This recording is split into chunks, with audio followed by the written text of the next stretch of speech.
Bom dia, amados irmãos e irmãs. Quero nesta manhã compartilhar uma palavra a respeito de uma coisa que tem me incomodado e perturbado nesses dias. E diz respeito ao engano. Uma das palavras que Jesus deixou está em Mateus, capítulo 24. Gostaria de ler esse texto.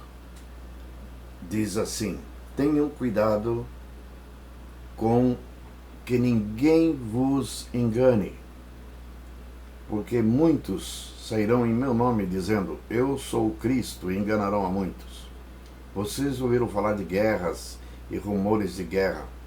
Fiquem atentos e não se assustem, porque é necessário que isso aconteça, mas ainda não é o fim. Porque nação se levantará contra nação, reino contra reino. Haverá fomes e terremotos em vários lugares. Porém, todas essas coisas são o princípio das dores. Muitos falsos profetas se levantarão e enganarão a muitos. E por se multiplicar a iniquidade, o amor se esfriará de quase todos. Paulo também escrevendo aos Coríntios, 2 Coríntios 11, 3, diz o seguinte: mas temo que assim como a serpente enganou a Eva com sua astúcia, assim também sejam, de alguma forma, corrompidos vossos entendimentos e se apartem da simplicidade e da pureza que há em Cristo Jesus. Uma palavra que se tornou muito conhecida e popular nesses dias é a palavra fake. E o que quer dizer fake? Falso, mentiroso, errático. E nós estamos diante de uma enxurrada de informações e também de uma enxurrada de contra-informações. E devemos ter nesses dias, mais do que nunca, a necessidade de discernimento. Precisamos aprender a discernir o mundo político, a discernir o mundo econômico, a discernir o mundo da saúde, a discernir a mídia de um modo geral, seja a mídia televisiva, seja a mídia escrita, seja a mídia propalada através dos canais sociais, da internet, quer seja toda a informação que cai sobre nós. E somos bombardeados 24 horas por dia com informações. Na sua grande maioria são informações tendenciosas, meias verdades, e que têm o propósito de criar confusão e engano. Podemos citar agora, mais do que nunca, o bombardeio que nossas mentes estão recebendo com respeito a essa pandemia, essa doença que tem se espalhado no mundo inteiro através do coronavírus. Eu disse para minha esposa que eu gostaria de receber só $1, um único dólar, por cada vez que a palavra coronavírus foi dita na mídia esses últimos meses. Um único dólar. Eu estaria milionário. É impressionante. Agora, dessas informações todas, a sua grande maioria são fakes, são mentirosas. Por exemplo, há uma intenção deliberada de criar pânico, de criar confusão, e muitas pessoas, partidos, políticos, estão explorando a nossa capacidade de discernir. Se tem uma coisa que Deus quer que nós aprendamos quando fala em não sermos crianças, Efésios fala para não sermos meninos, que nós devemos crescer até a estatura do varão perfeito, é para que não sejamos mais meninos agitados de um lado para o outro por todo o vento de doutrina dos homens que induzem ao erro. sempre no que diz respeito aos homens, suas ideias, suas filosofias, ele pode usar isso para nos agitar, para levar de um lado para o outro como uma manada.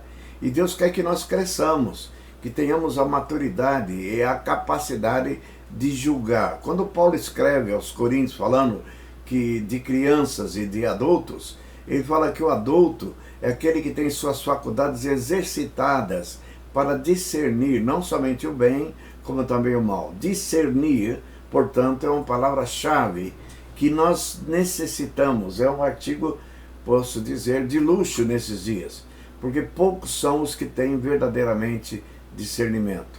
E ao não ter discernimento, nós nos tornamos massa de manobra.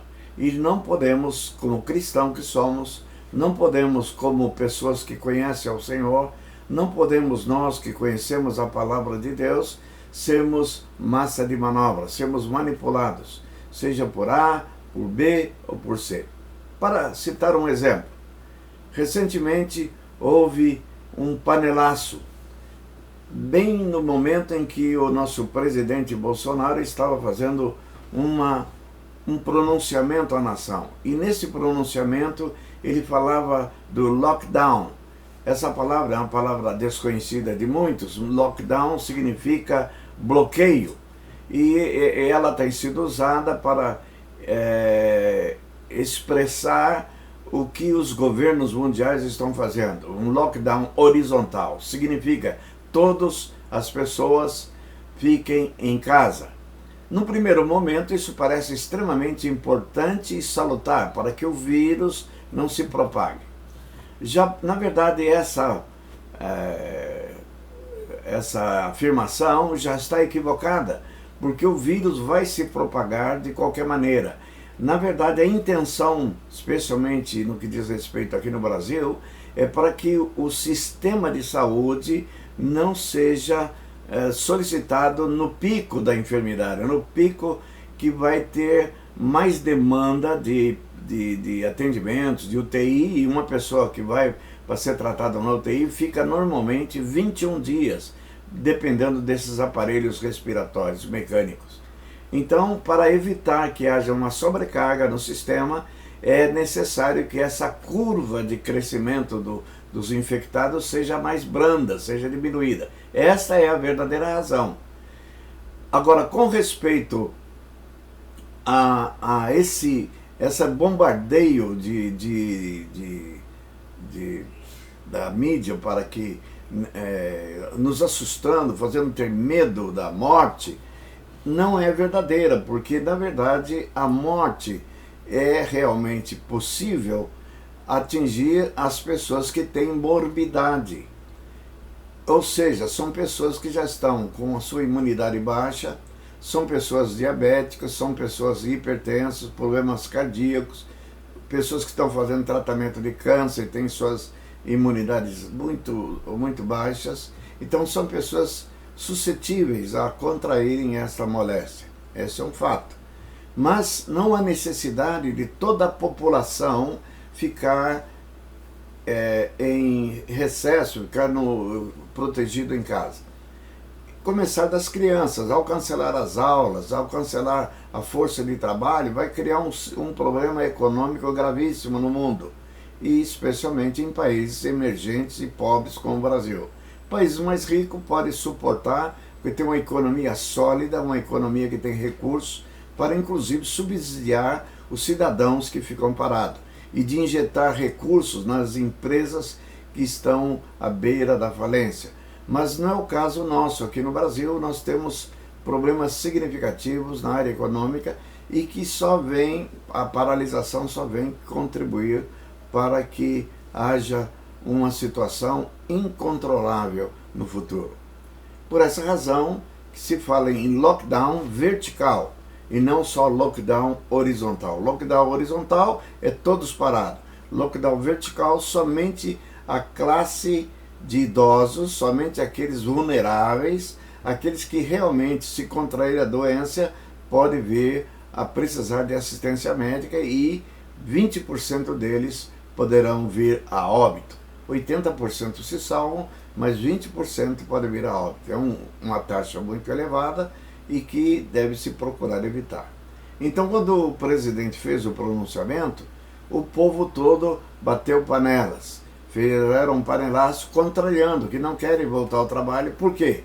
Por causa da mídia que já nos colocou com medo, assustado, de um vírus que não é tão fatal, tão mortal, como outros que já fomos expostos no passado. O H1N1 estava matando aqui no Brasil duas pessoas por dia. No entanto, não fizemos esse alarde. O Ebola na África, a taxa de mortalidade dele é muito mais elevada do que esse de 2% do coronavírus.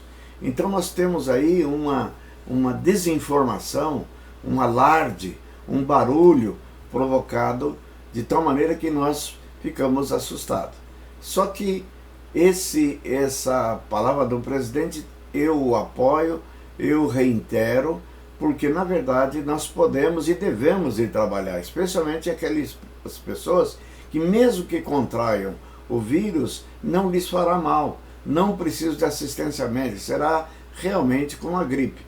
Talvez o presidente exagerou quando ele diz uma gripezinha, um resfriadozinho, e isso está minimizando demais os efeitos da coisa. Mas na verdade, para uma pessoa sadia, algumas delas sofrerão infecção e nem sentirão, não vão perceber. Por essa razão que o presidente usou a expressão uma gripezinha. Ele não está falando dos que realmente são hospitalizados em estado gravíssimo, com uma pneumonia aguda, não é desse que ele está falando.